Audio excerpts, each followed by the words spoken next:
What is going on, everybody? This is, believe it or not, take 3 of GLE this week. I don't know what is going on with my recording, but hopefully this audio and video ends up working out.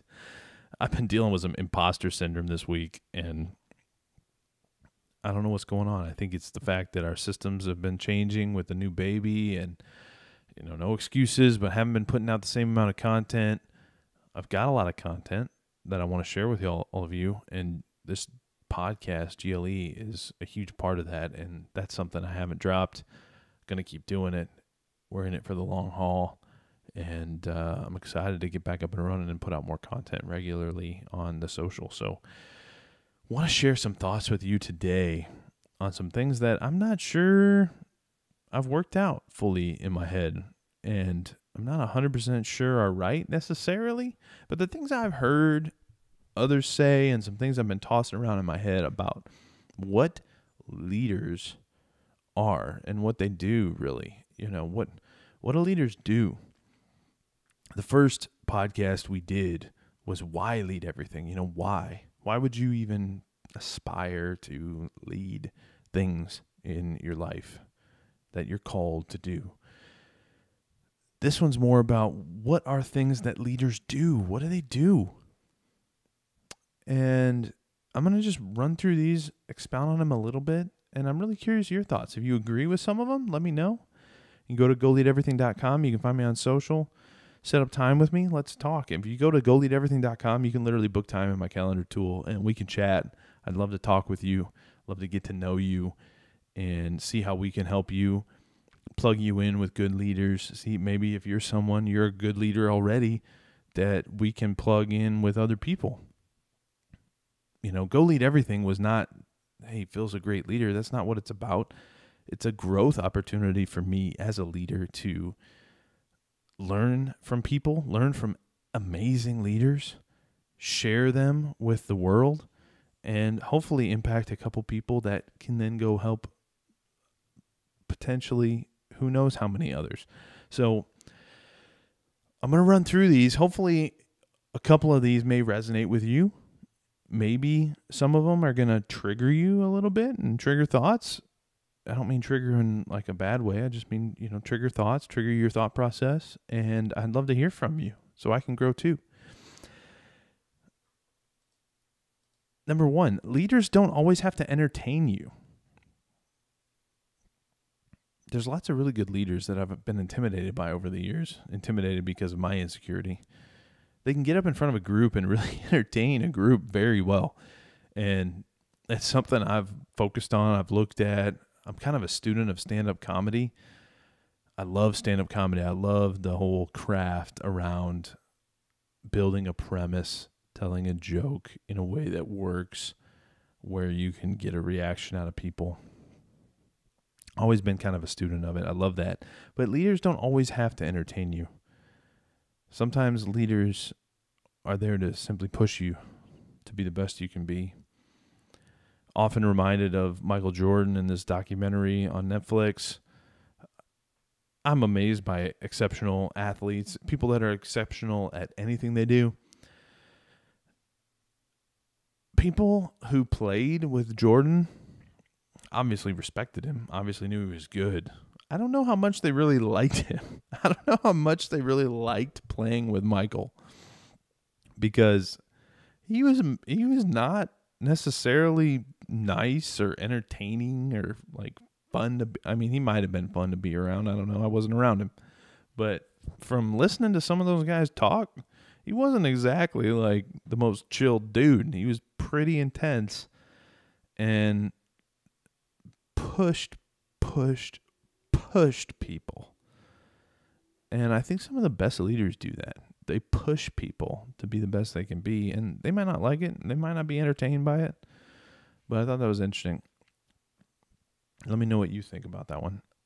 Leaders focus on their good people. This is something I think leaders often miss on. It's easy to get wrapped up in spending a lot of time and energy on people that don't produce like any of the value in your organization. And I'm not saying you should ignore them. I'm just saying, don't forget about your people that are busting their behind, working themselves silly, contributing huge value to your organization. One thing my grandpa used to tell me is first-class people always want to hang around first-class people. Second-class people always want to hang around third and fourth-class people. And that is something that has rung so true. The people that are first class like you, like all you leaders listening to GLE, those people are going to build you up. They're not going to tear you down to second or third or fourth class. So people that are trying to pull you down, they're probably not the leaders and the people that you want to focus a lot of energy on. If you have good people in your organization that not only you're building up, but they also build others up, you want to focus on those people because that's exponential, and we'll talk about that in a second. Leaders will be criticized by people doing nothing. There's lots of people that stand around and criticize and aren't doing anything. And I'm just as guilty as anyone of maybe being a little critical. So, this isn't me sitting on my high horse here.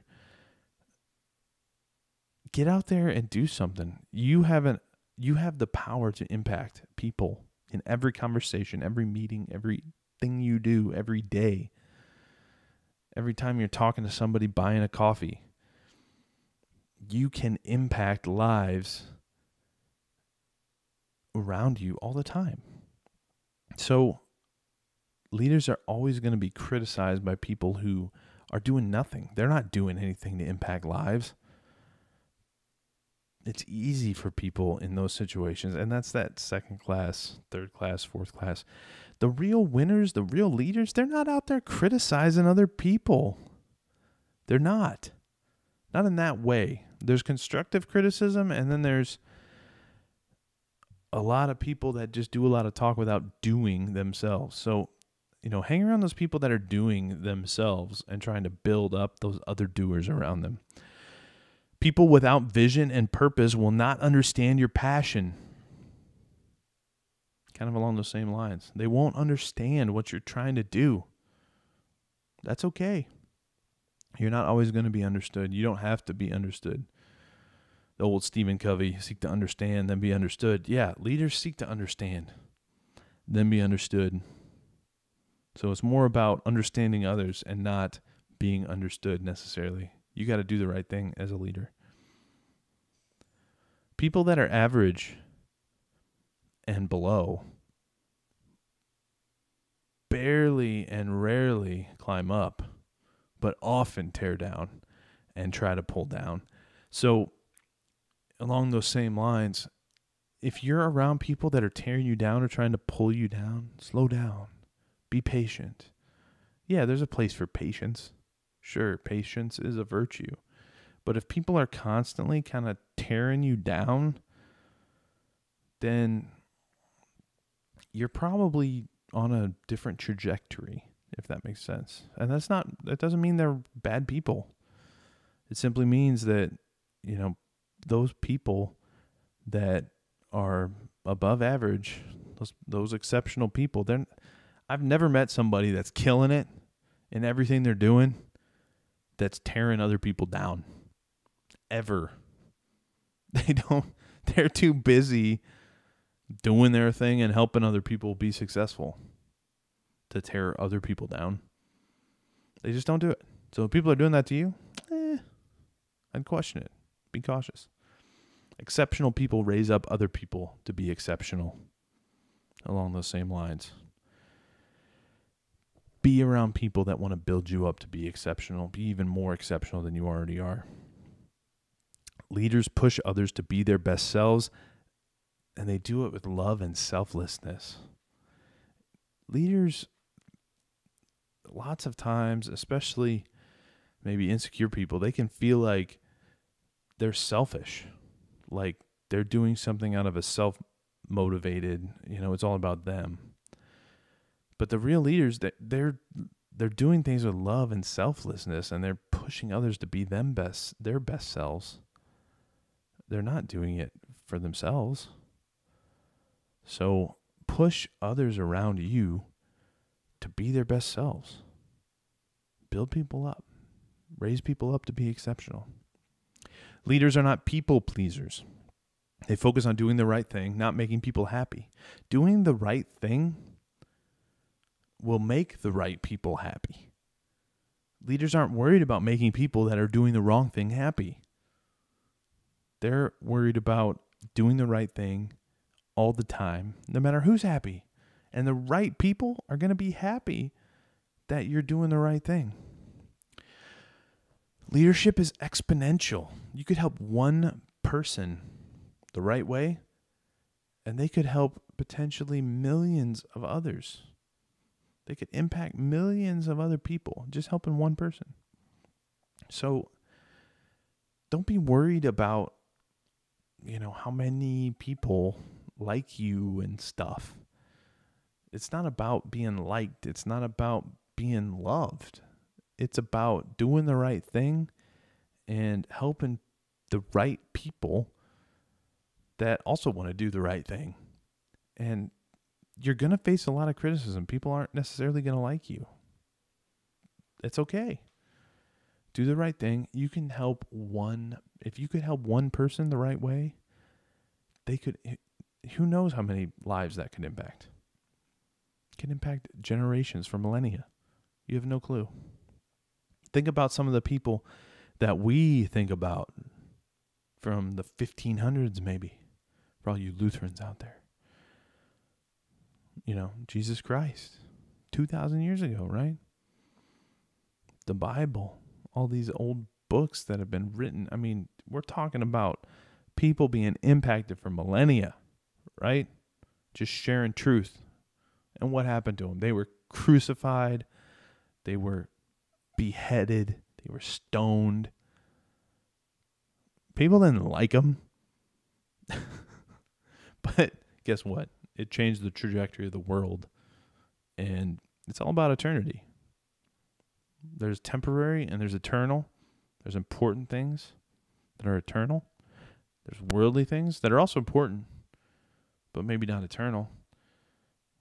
But they're both important. You can't drop one or the other. Just because you're capable of something doesn't mean you should do something.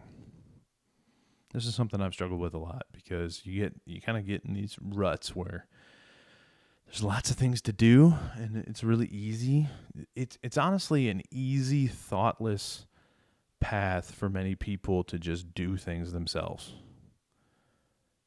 It's actually hard to think about relying on other people to do things for you in some ways, especially for the control freak, right? So let go of control. Just because you can do something doesn't mean you should do something. And practice relying on the good people around you. Maybe they're 10 times better at something than you are, and you can rely on them to do something for you. That's okay. That's what good leaders do. They don't do everything themselves. You can't do everything yourself. Just because you are a leader doesn't mean you have to talk. Leaders eat last, leaders speak last.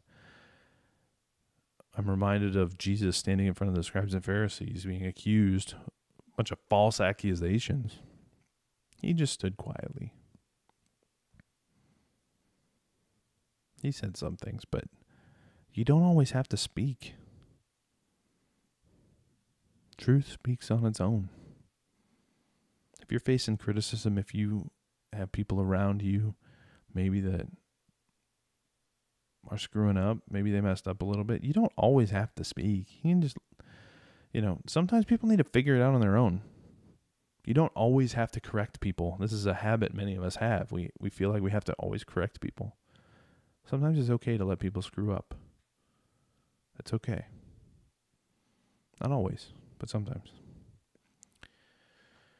And then lastly, this is just a piece of advice that has meant so much to my life. I've shared it before, but I got to share it again. If you haven't made a list of your best skills, if you haven't surveyed the people around you and asked them, what are some of your strengths and your best skills, do that, and then figure out how you can use those more in everything you do. That's something I took way too long to do. It's something I ignored a lot. Don't focus on your weaknesses. Hire to your weaknesses and double down on your strengths. And as you go about all these things, leaders, people that don't talk have something to hide. And if something feels wrong, you're usually right. So trust your instincts. God gave us instincts for a reason. And when something feels wrong, usually there's something wrong. And leaders confront those problems. Sometimes you know, and you don't really even need to confront it. But much love to all of you leaders out there. I hope you get some value out of this. I'd love to hear what you have to say about some of these things. Maybe I'm wrong. These are just things I've heard, some perspective. I think they're interesting. I'd love to hear from you. You go to goleadeverything.com. Again, book time with me. Click to find out more, book time on my calendar tool. I'd love to meet with you, love to chat with you. You can email me through the contact us, and let's chat about it. Let's learn together. I appreciate all of you in the GLE crew. Y'all go lead everything this week.